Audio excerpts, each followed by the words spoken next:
Tatlong araw na lang po bago ang Kapaskuhan at tayo po ay nakikipagdiwang sa kaarawan po ng Panginoon. Bagamat there are only 2 accounts in the Bible where you can read the birth of Christ, that is in the book of Matthew and in the book of Luke. At ang isa po sa mga question ay, should Christian celebrate Christmas? Tayo po ba bilang mga mananampalataya or even Baptist, tayo po ba ay nakikiisa sa selebrasyon po ng Pasko? The birth of Christ is an absolute truth. Hindi na po natin maitatanggihan na talagang ang ating Panginoon ay minsan pa pong isinilang. Pagdating po sa kapanganakan ay tayo po ay pare-parehas naniniwala na ang Panginoon ay pinanganak.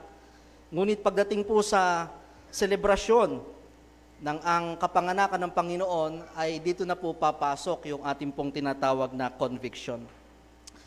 Well, celebrating Christmas is not a doctrine since the Bible is not very clear about the celebration, but the Bible is very clear about the birth. Jesus was born, yet there's no passage that we can see that it was celebrated, his birthday. So I think it depends upon the conviction and the way we celebrate Christmas.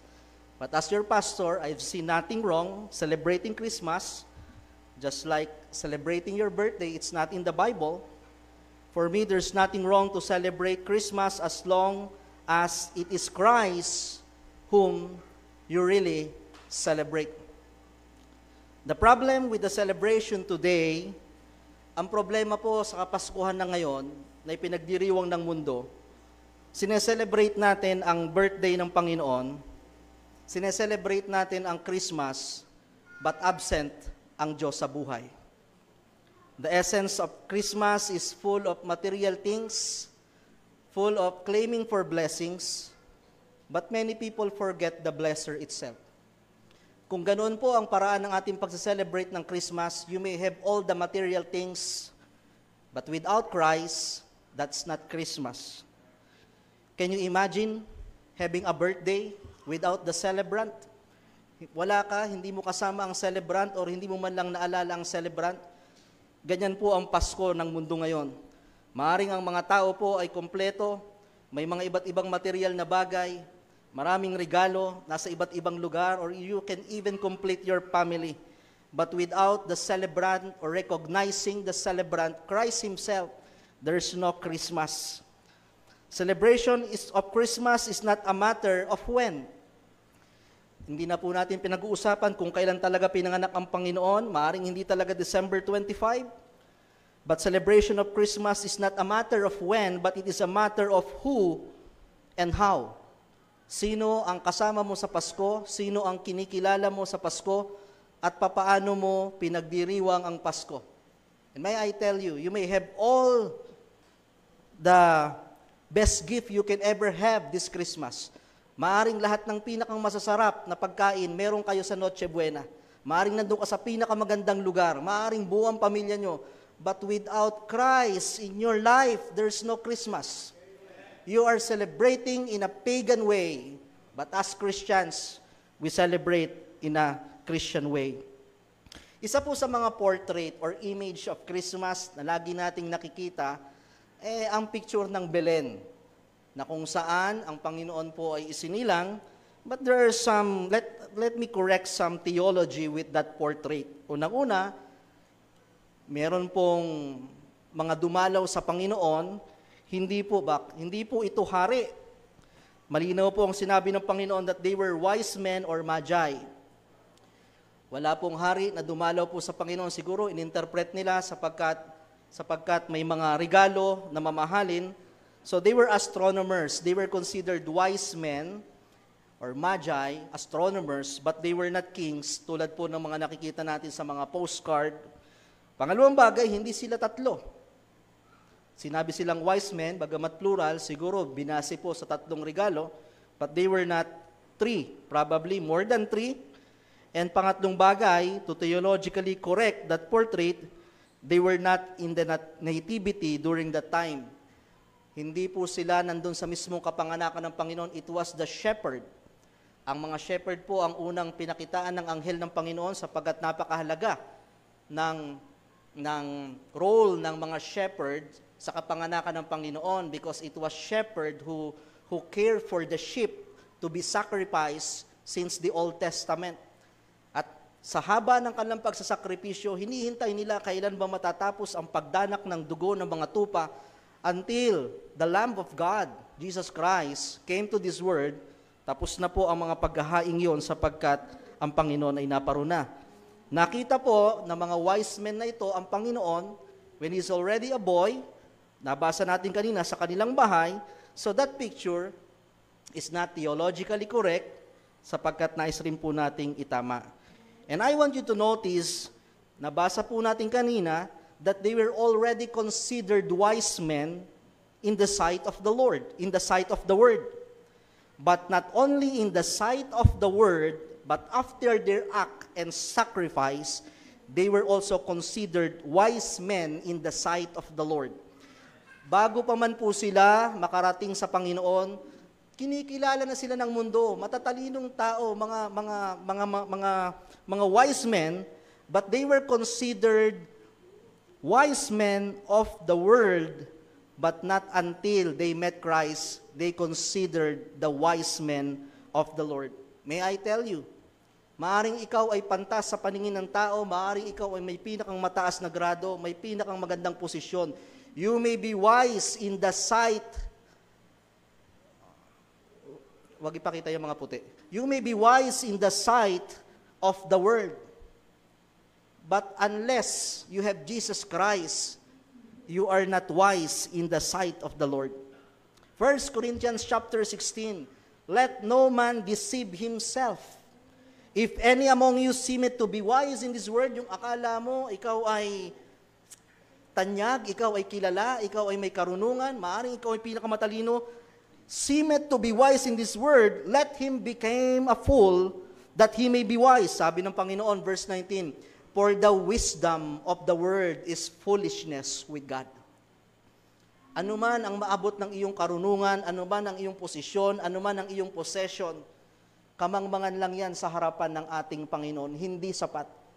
Not unless you met Jesus Christ. So what makes these wise men wise enough to be considered in the sight of the Lord?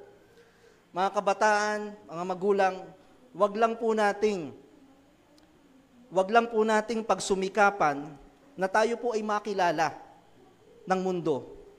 Kundi pagsumikapan natin na tayo po ay makilala ng Diyos sa karunungan na meron tayo na ipinagkaloob niya sa atin. So what makes this wise men wise in the sight of the Lord? Number one, ano po ang patunay ng isang taong may karunungan sa harapan ng Panginoon? Number one, through wise man, seek and come to Christ.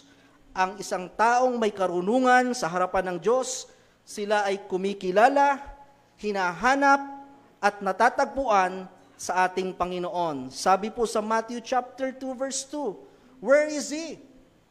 Naghahanap ang mga wise men na ito. Where is He? For we have seen His star. Look at the word. Nandun yung see or to seek.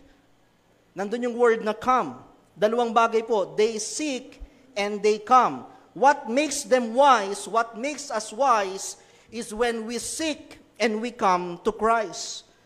There is a difference between seek and come. There is a difference between seek and come. Yung seek, hinahanap mo. Yung come, nakita mo o napuntahan mo. Because many people seek Christ, but they don't come. We seek Christ. When we are sick, hinahanap mo ang Diyos. Where is He? Nasaan ang Diyos nung may karamdaman ako? We seek Christ when we are sick. We seek Christ when we are in need. Nung kailangan mo ang Diyos.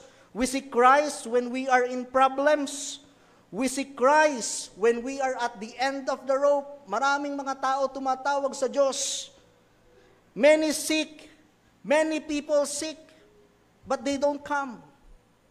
When it comes to worship, pagpanahon na ng pagpapasalamat, pagpanahon na ng pagtuturing sa Panginoon bilang Diyos, It's another thing to seek Christ, but it's another thing to come to Christ.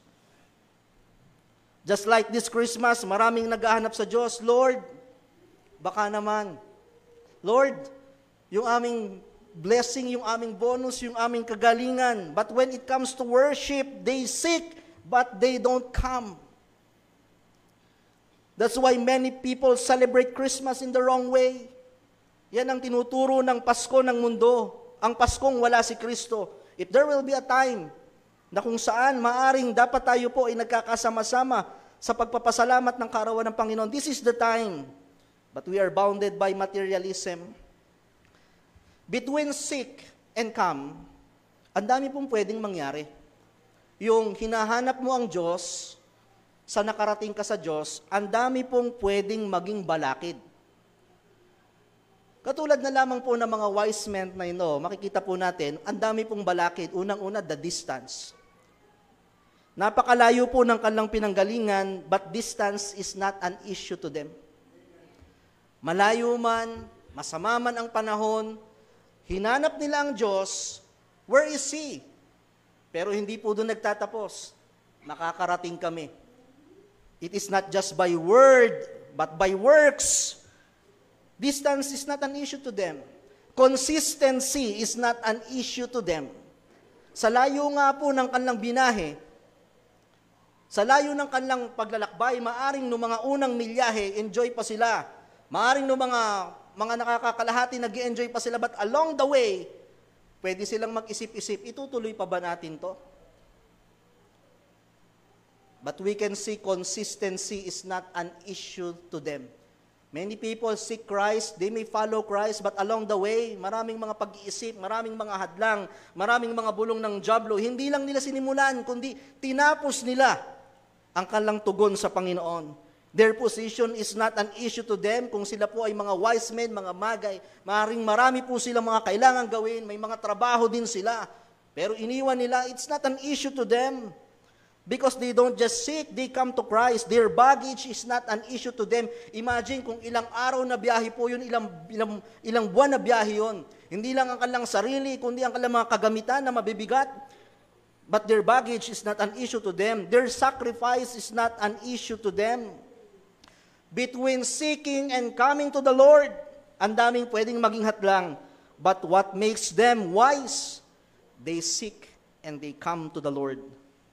At ganun din po sa atin, in order for you to be wise, hindi lamang hinahanap mo ang Diyos, kundi natatagpuan ka sa gawain at presensya ng Diyos.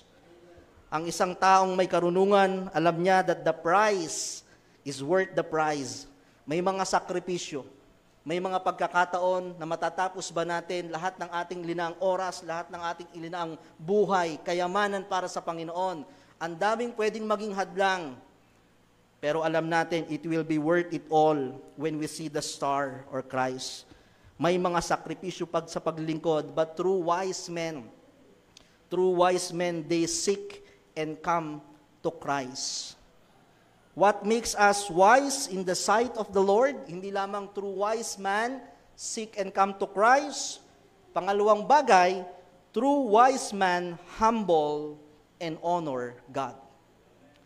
Ang isang taong may karunungan sa harapan ng Diyos ay ang taong marunong magpakumbaba at alam kung papaanong itaas ang Diyos sa kanyang buhay.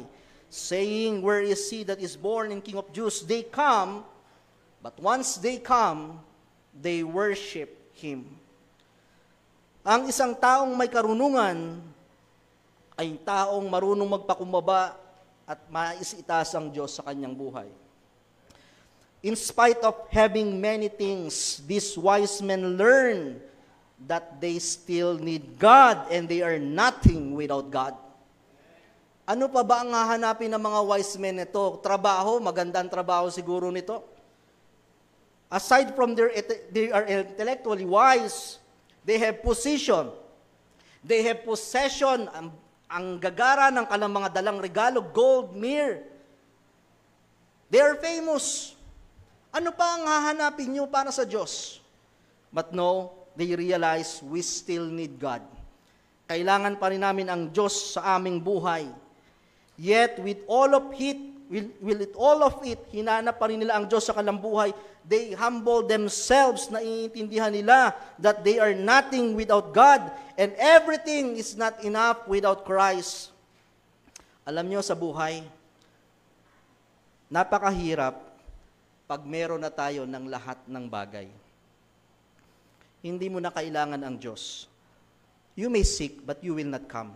You will seek for a period of time, but you will not come consistently to Christ. Sabi nga ng iba, ialok mo ang kaligtasan, ialok mo ang langit. Aanhin pa namin ang langit, ay langit na ang buhay namin dito. Ang aming pagkain ay sagana, may mataas kaming posisyon. Napupuntahan namin ang lahat ng lugar, maayos ang aming kalalagayan. Kaya po nabanggit din ng Panginoon sa Biblia, sa Mark chapter 10 verse 25, it is easier for a camel to go to the eyes of a needle than for a rich man to enter in the kingdom of God. Mas madali pa sa isang kamelyo na makapasok sa butas ng karayom kaysa sa isang mayaman na makapasok sa kaharian ng Diyos. Hindi po tinuturing or hindi po ini-exclude ng Panginoon ang mga may posisyon, may karunungan sa kaharian ng Diyos. Pero pinapakita lang po ng Diyos dito na pag meron ka na ng mga bagay na yan, hindi mo nahanapin ng Diyos. At makikita po natin yan sa ating lipunan. Napakahirap i-introduce ang langit, ang kaligtasan sa taong nabubuhay na sa langit. But the Bible says on Mark chapter 8 verse 36, "For what shall it profit a man if he gain the whole world and lost his own soul?" Ano ang kapakinabangan ng isang tao na nasa iyo na ang lahat just like this wise man, pero hindi ka naging wise pagdating sa iyong kaligtasan at sa iyong relasyon sa ating Panginoon? There is an account in the Bible na makikita natin from the book of Luke, chapter 12. May isang mayaman doon. Sa verse 16, sabi dito, pagkatapos, isinilaysay ni Jesus ang isang talinhaga, isang mayaman ang umani ng sagana sa kanyang bukirin.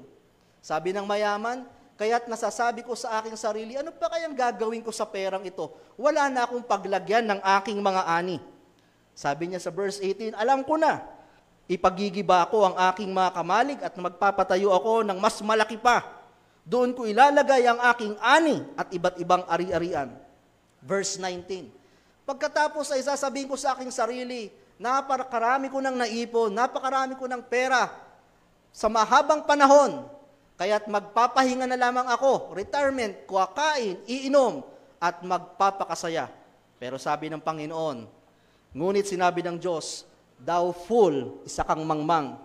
Nag-ipon ka ng lahat ng yan, pero ngayong gabing ito, babawiin ko na ang iyong buhay. Kanino ngayon mapupunta ang mga inilan mo para sa iyong sarili? Ganyan ang sasapitin ng sino mang nag-iipon ng kayamanan para sa sarili. Ngunit, walang problema mag-ipon, pero sabi, ngunit, dukha ka naman sa paningin ng Diyos. But these wise men, naintindihan nila, I may have everything, but it is not enough. Ayokong maging dukha sa harapan ng Panginoon. As sabi ng Bible, verse 20, hangal, thou fool. Pag sinabing fool, hindi mangmang. Pag sinabing fool, hindi siya wise.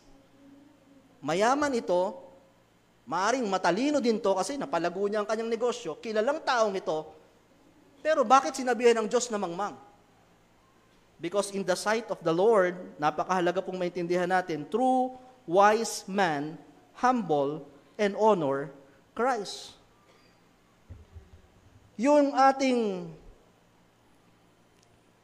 kinikilala ang Diyos sa ating buhay.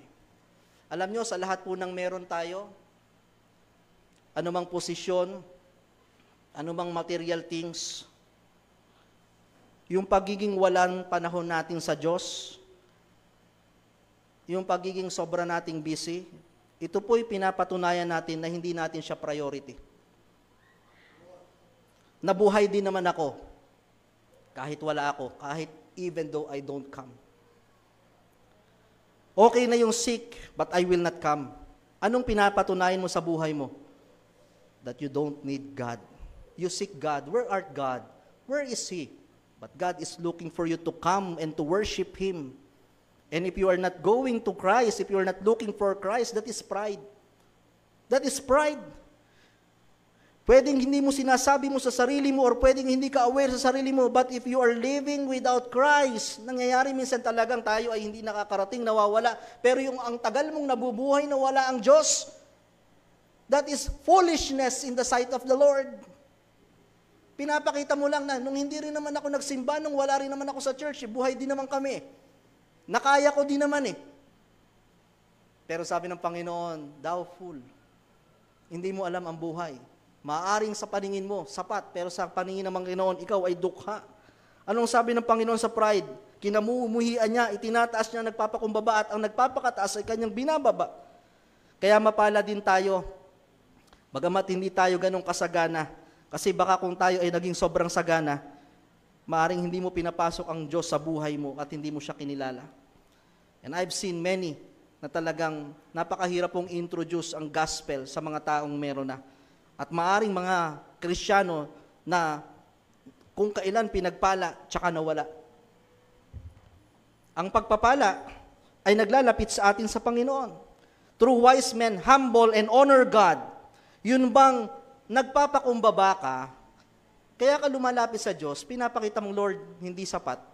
Lahat ng ito pwedeng mawala, pwedeng maglaho.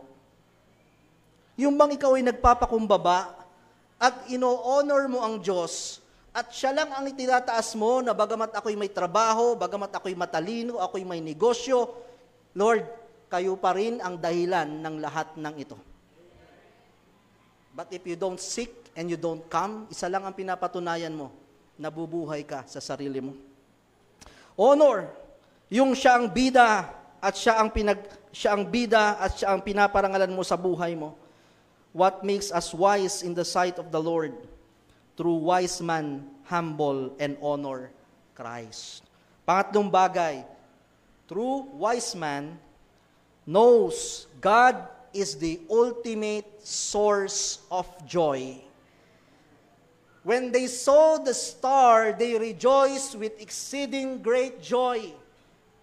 Ang taong may karunungang mula sa Diyos, naiintindihan niya, maraming bagay na pwedeng magpasaya, pero higit ang kaligayahan na pwedeng ibigay ng isang taong naglilingkod sa Diyos. They exceeded with great joy. Star pa lang yung nakikita nila. Wala pa ang Panginoon, pero nagsasaya na sila. Exceeding joy. Just try to imagine, ano pa ba ang ikasisiya ng mga taong ito? Nasa kanila na ang lahat. Maaring sila ay mayaman, matalino, kilala, pero naiintindihan nila na hindi sapat ang mga bagay, katanyagan, upang tuluyang lubusang maranasan ang tunay na kaligayahan. They knew exactly what real joy means. Sa pagod nila, sa layo nila, ang daming pinagdaanan along the way. Maaring they seek and they come. Pero sa kanilang pagdating, hindi sila nabigo sapagkat they rejoiced with exceeding great joy. Yan ang pinapatunayan sa atin ng pagkakaiba ng happiness and joy. Happiness when there's happenings. Ang daming happenings ngayon. Mayat-maya ang Christmas party, mayat-maya ang shopping. Ang daming mauubos din yan. Ano sabi ni Diwata? Lilipas din yan. That's the reality. Mauubos din.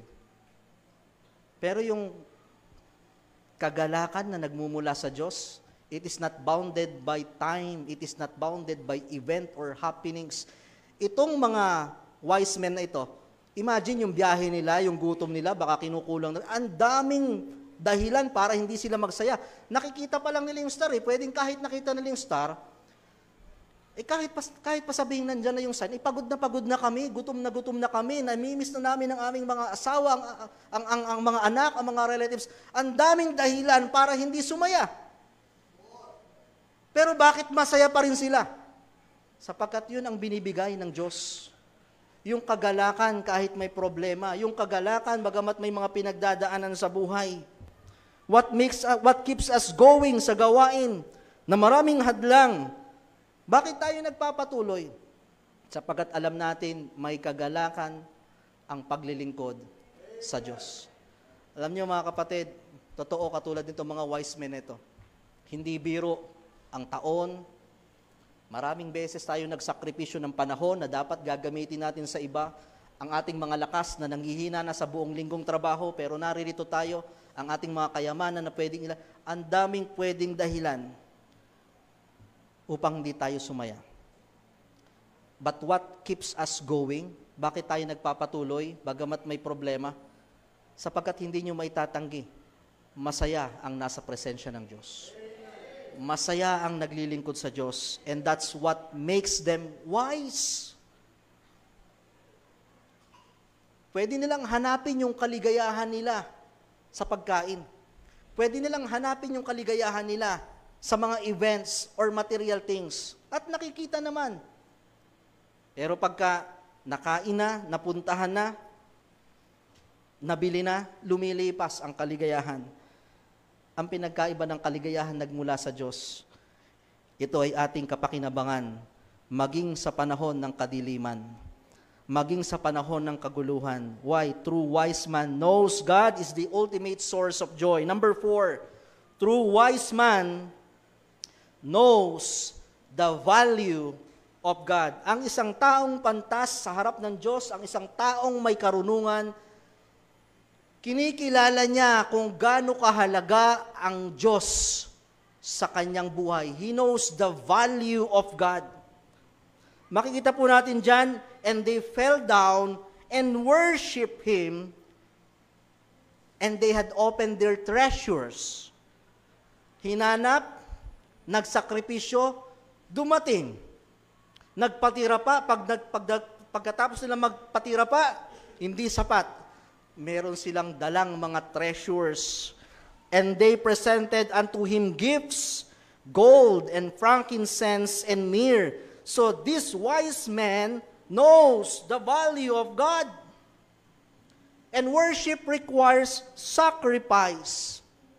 You don't just seek, you don't just come, you don't just worship, you give God His value by sacrificing our time, our talent. That's what they did. Mahabang panahon ang linaan nila para makarating sa Diyos. Their talent or yung kanilang lakas, ginamit nila para sa Diyos. Yung kanilang talento, yung kanilang talino, but that's not enough. Even their treasures, sapagkat alam nila ang value ng ating Panginoon. And they are not just treasures, they are precious treasures. Pwede naman nilang sabihin, okay na yung time, napagod na kami, ang haba ng binahe dito. Pwede naman nilang sabihin, nagsakripisyo na kami, okay na yung talent, kami mga wise men. Pero no, may dala kaming regalo para sa Panginoon. They offer their treasures. And it is precious. Hindi basta-basta ang regalo nila. Sapagkat alam nila ang value ng Diyos. Ito ay para sa hari na manghari. Ito ay para sa aking Diyos na tagapagligtas. Do we really know the value of God?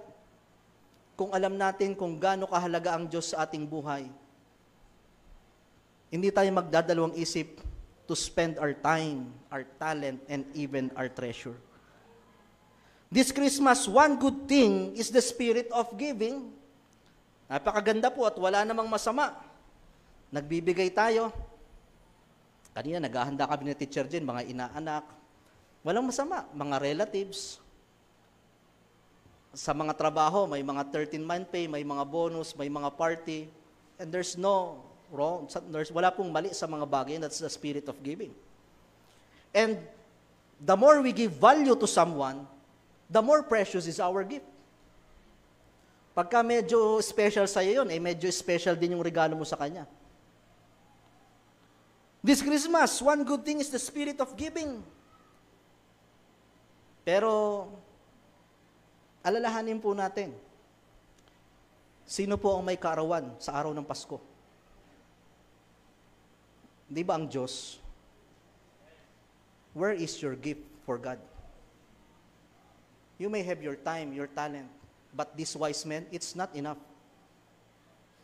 Where is the gift? Di ba? Wala pong masama. Marami tayong mga wish list na nagkaroon ng katuparan. Marami tayong mga regalo kung kani-kanino, walang masama. Nakita na ba kayo ng birthday yan na sila-sila ang nagbigayan, yung celebrant wala? Then you are saying, Happy birthday, Jesus. Where is the gift for Christ? Diba? Kung wala talaga, walang magagawa. Pero kung pinagpala tayo ng Diyos, diba? Alalahanin mo ang Diyos. Alalahanin mo ang Diyos. Pwedeng sagana ka, pwedeng sabihin natin generous ka sa iba. Pero pagdating sa Panginoon, what is the value of God? Diba? Ang mamahal ng regalo mo, ang dami mong binigay ng bonus, regalo. Pero sa Panginoon, tira-tirahan. Sabi ng wise men na ito, hindi pwedeng tira-tirahan. Sapagkat siya ang Diyos, siya ang sinilang, siya ang tagapagligtas. What is the value of God to you? What is the value of God to you? Diba? Mga young people. Diba? May mga blessings, may mga napamaskuhan. May bahagi ba ang Panginoon dyan? Mga magulang, may bahagi ba ang Panginoon? Tapos, sabihin natin, Happy birthday, Jesus. Where is the gift? It's not just a gift, precious gift. Sabi po ni Haring David, I will not offer anything that costs me nothing. Di ba, may threshing floor, I forgot the name, gagawin na, sabi nung isa, ililibre ko na ako ng gagawa nito. Sabi ni Haring David, hindi pwede. Pag para sa Panginoon, gusto ko may bahagi ako. And I will not offer anything to God that costs me nothing. Gusto ko may value, mataas, kasi para sa Panginoon. We should know the value of God. What makes us wise. Alam nyo, kung makikilala nyo lang kung ano ang value ng Diyos sa buhay nyo, yung mga tao na nagpapala sa inyo, daan lang yan ang pagpapala. Kontratuhin yung mga amo nyo. Maganda po, ino-honor natin sila, pero sila'y daan lang ng pagpapala. Diyos pa rin ang nagbibigay ng buhay. Diyos pa rin ang nagbibigay ng inyong kayamanan. Diyos pa rin ang nagbibigay ng kalakasan. Pero pagdating sa Diyos, huwag tayong magbigay ng tira-tirahan. Because we should know the value of God. For the wise men, having their time, a long distance travel is not enough. Having their talent is not enough. We should give the treasure to the Lord. The last, amen? True wise man knows how to stand for the truth. Ang mga karunungan ng pantas na ito o ng mga taong ito, kinikilala nila ang aral ng Diyos, at nung nakilala nila ang Diyos, hindi nila binitawan ang katuruan ng Diyos. Verse 12, sabi po doon, bago dumaan ang mga wise man na to sa Panginoon, dumaan sila kay Herod. And then si Herod, nagplot siya na, hanapin mo nga, gusto rin namin sumimba. Pero ang totoo, gustong ipapatay ni Herod yung batang yon sapagkat yun ang papalit na hari. At nung verse 12, sabi nang papauwi na ang mga pantas, natanggap sila ng babala sa pamamagitan ng panaginip. At sabi sa panaginip, huwag na kayong babalik kay Herodes. Kaya't nag-iba sila ng daan pauwi. This wise man knows how to stand for the truth. Alam nila yung conviction, alam nilang ipaglaban yung tama. Nandito na kami sa Diyos, babalik pa kami kay Herodes. Paano kung kasama kayo sa patayin? Sabi bumalik kayo dito. Alam naman nila na pag kayo ay hindi bumalik, nakita nyo ang Diyos. Pero hindi, alam nilang ipaglaban ang katotohanan at alam nila kung paano tindigan ang katotohanan. Bilang mananampalataya, sagana tayo sa mensahe ng Panginoon. Kung ikaw ay isang lingkod ng Diyos, kung ikaw ay isang anak ng Diyos, na binigyan ng karunungan, alam mo kung paanong ipaglaban ang ating katuruan. You know the conviction. Alam mo kung paano tindigan. There were times that we will be outnumbered in this world. We will compromise. Maaring katulad nito, mapapahamak sila kay Herodes. Pero itong mga wise man ito, bakit sila naging wise? Alam nila na nakilala na namin ng Diyos, Babalik pa ba kami kay Herodes? Nawa sa ating paglilingkod, alam nyo ang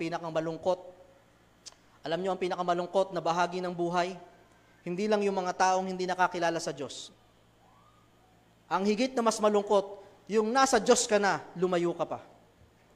Yung nasa Diyos ka na, bumalik ka pa kay Herodes, sapagkat hindi mo natutunang tindigan ang ating karunungan na nagmumula sa Diyos. We should stand for the truth. Ang mundo ay nagbabago, maraming mga ino-offer na mga bagay na makasanlibutan, even the way we worship, even the way we come to Christ. Pero sa pamamagitan ng pag-aaral ng salita ng Diyos, ito'y natututunan natin tindigan. What makes us wise this Christmas? Kaya ngayon pong Pasko, ang isa sa pinakamagandang regalo sa atin ng Panginoon, buhay, kalakasan, yung karunungan. Pagkalooban tayo ng Panginoon ng karunungan sa bagay-bagay, sa mga desisyon sa buhay, at nawa panalangin natin na ang mundo ay mabuksan ang puso at ang kanilang isip na makilala ang Panginoon ngayon pong panahon ng Pasko. Let us be wise this Christmas.